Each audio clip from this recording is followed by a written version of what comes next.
1999년 5월 20일 대한민국 대구광역시 동구 효목동의 평범한 아침은 잔인한 비극으로 얼룩졌습니다. 그날 오전 11시경 이제 막 4살을 넘긴 김태환 군은 해맑은 얼굴로 학원을 향하고 있었습니다. 꼬마의 발걸음은 가벼웠고 어린 마음에는 오직 학원에서 배울 재미있는 것들만이 가득했을 것입니다. 하지만 그 작은 아이에게는 상상조차 할 수 없는 끔찍한 운명이 기다리고 있었습니다. 대구의 따스한 햇살이 골목길을 비추고 있었지만 그 빛은 곧 악몽의 그림자에 가려질 운명이었습니다. 평소처럼 친구들과 뛰놀고 학원에서 선생님의 말씀을 경청하며 밝게 자라날 줄 알았던 한 아이의 순수한 꿈은 한순간에 산산조각 날 위기에 처했습니다. 그의 부모님은 아들이 아무런 위험 없이 교육을 받고 돌아오리라 믿었지만 그 믿음은 잔혹하게 배신당하고 말았습니다. 태환 군의 삶은 너무나 짧고 비극적인 전환점을 맞이하게 된 것입니다.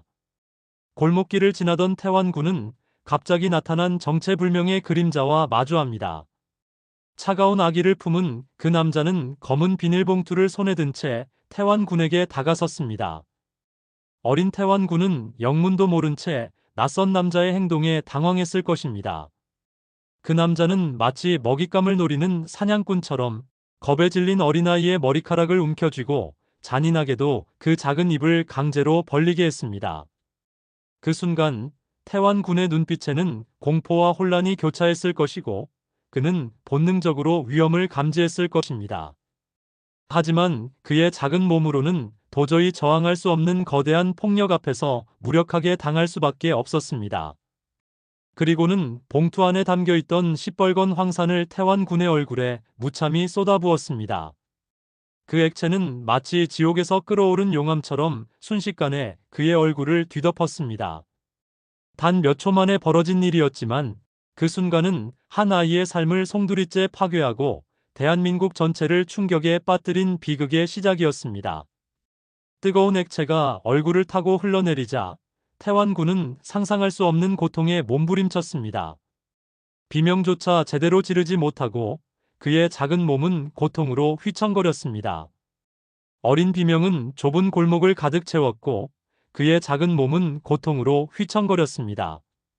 주변에 있던 이웃 주민들은 이 끔찍한 광경을 목격하고 경악을 금치 못했습니다. 일부는 놀라움에 얼어붙었고 일부는 비명을 지르며 어찌할 바를 몰랐습니다. 황사는 태환 군의 연약한 피부를 마치 종이장처럼 녹여내렸고 그의 밝던 시야는 점차 어둠 속으로 잠겨들었습니다. 눈을 뜰 수 없는 고통 속에서 그는 그저 세상이 뜨겁게 타오르는 것 같았을 것입니다. 그의 부모님은 뒤늦게 소식을 듣고 현장에 달려왔을 때 이미 아이의 모습은 처참하게 변해버린 후였습니다. 그들의 눈앞에 펼쳐진 광경은 평생 지울 수 없는 악몽이 되었을 것입니다. 사건 직후 태환 군은 급히 병원으로 옮겨졌습니다. 구급차의 사이렌 소리가 대구 시내를 가르며 그의 위급한 상태를 알렸습니다. 병원에 도착했을 때 의료진은 그의 상태를 보고 경악을 금치 못했습니다. 그의 작은 몸은 전신의 40에서 45%에 달하는 끔찍한 3도 화상으로 뒤덮여 있었습니다.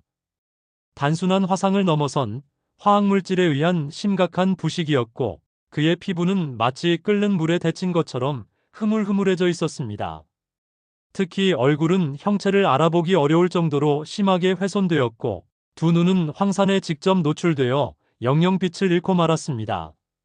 고통 속에서 태환 군은 필사적으로 생명의 끈을 붙잡았습니다. 그의 호흡은 가빠졌고 목과 식도는 황산의 부식 작용으로 심하게 손상되어 음식물을 제대로 넘기기조차 어려웠습니다. 의료진은 필사적으로 그의 생명을 살리기 위해 노력했지만 황산은 이미 그의 몸을 깊숙이 파고들어 면역 체계를 무너뜨리고 있었습니다. 작은 몸은 세균 감염의 위협에 끊임없이 노출되었고 열이 끌어올라 그의 체력은 급격히 소진되었습니다. 매일매일이 고통과의 싸움이었고 어린 태환 군은 잠시도 편히 잠들 수 없었습니다. 진통제로도 완전히 가라앉지 않는 극심한 통증 속에서 그는 신음했고 그의 부모님은 아들의 고통을 지켜보며 함께 눈물을 흘렸습니다. 그들은 아들을 살리기 위해 무엇이든 할 준비가 되어 있었지만 의학기술의 한계와 황산의 치명적인 독성 앞에서는 무력할 수밖에 없었습니다.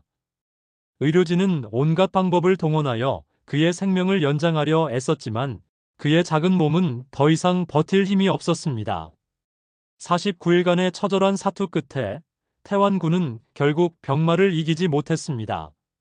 1999년 7월 8일 오전 8시 15분 그의 작은 심장은 영원히 멈춰 섰습니다.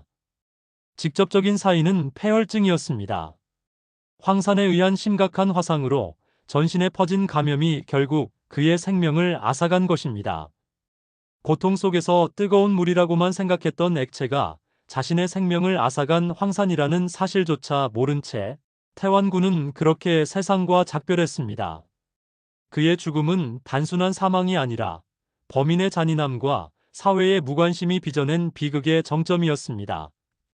그의 마지막 순간은 그의 가족에게 영원히 지워지지 않는 상처로 남았고 전 국민에게는 충격과 함께 깊은 슬픔을 안겨주었습니다. 태완군의 죽음은 한 가정의 비극을 넘어 우리 사회가 간직해야 할 아픈 교훈으로 기록되었습니다. 경찰 수사는 즉시 시작되었지만 사건은 처음부터 난관에 부딪혔습니다. 수사 초기부터 경찰은 범인의 신원을 파악하는 데 어려움을 겪었습니다.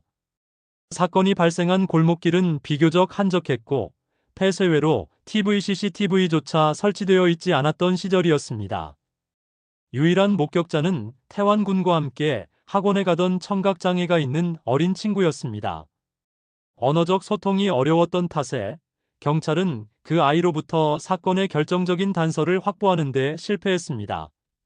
어린아이가 목격한 단편적인 정보만으로는 범인의 인상착의나 도주 방향을 특정하기가 매우 어려웠습니다.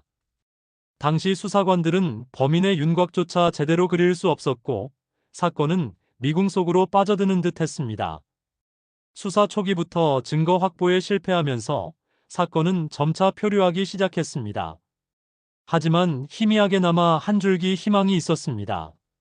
사망 직전 태완군은 고통 속에서도 희미한 목소리로